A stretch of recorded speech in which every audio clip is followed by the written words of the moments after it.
Esse corte faz parte do canal Duda Garbi, um assado para. Gostou? Te inscreve no canal. Que relato espetacular.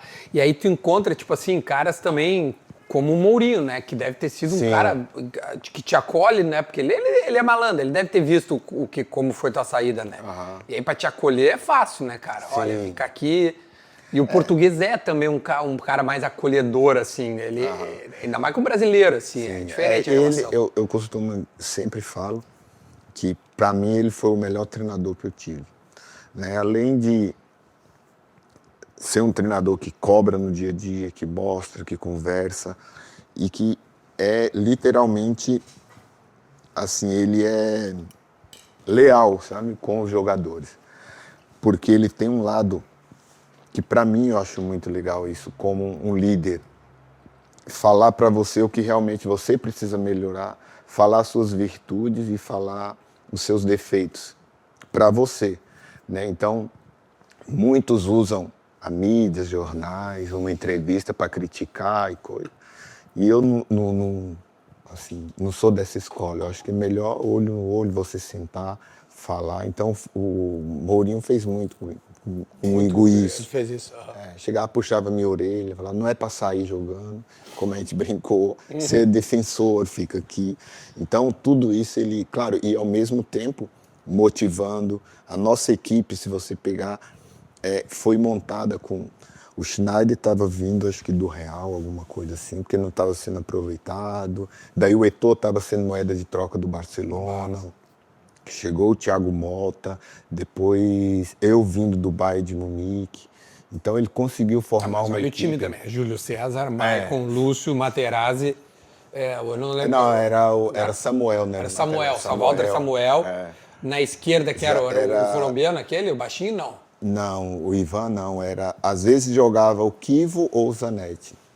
Depende muito da... O Zanetti, lendário lá na Índia, dono da Índia. Aí Thiago Motta. Aí tu falou o Snyder, Eto'o, era o Milito, não, o atacante? Snyder, Milito, Eto'o. Então era um baita, uma máquina. E não tinha nenhum italiano jogando, hein? Eu acho que é verdade, tem essa característica. Tinha acho que Materazzi, Toldo, Paulo, o Balotelli, né, que é naturalizado, mas e só. Mas jogando dos os 11, titulares, do 1 ao 11 não era, né? Não era.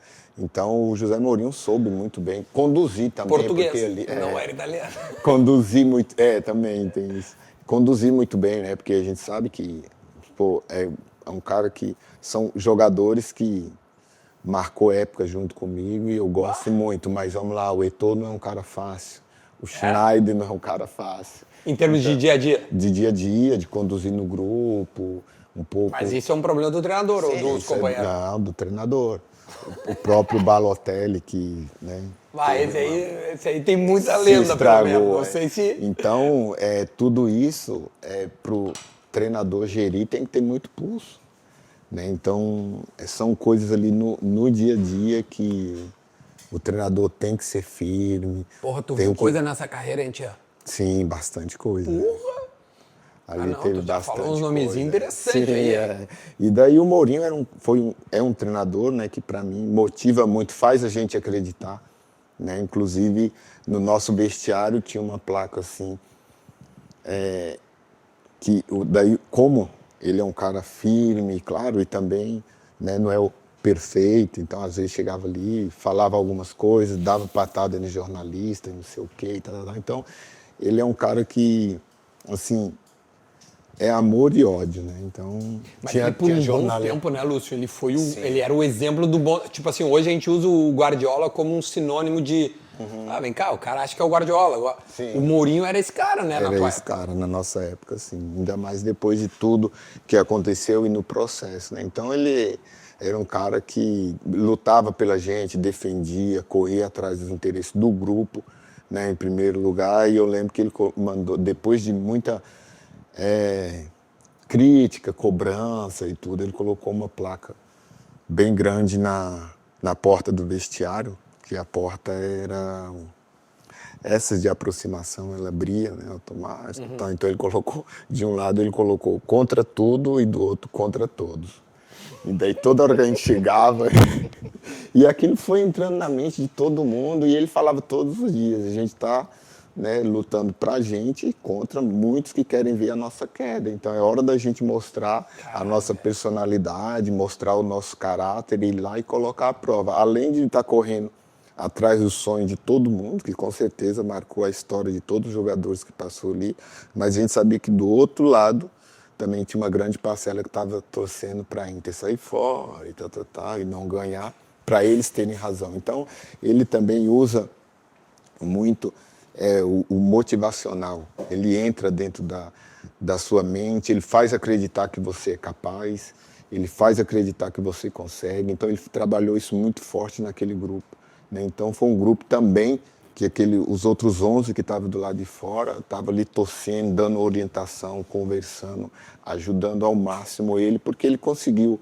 né? Teve jogadores que, depois daquela final, ele se transferiu para o Real Madrid. Ele foi pro Real, exatamente. Então, teve jogadores que pedia para ele ficar, teve jogadores que chorou, não vai, mister, fica aqui, tal.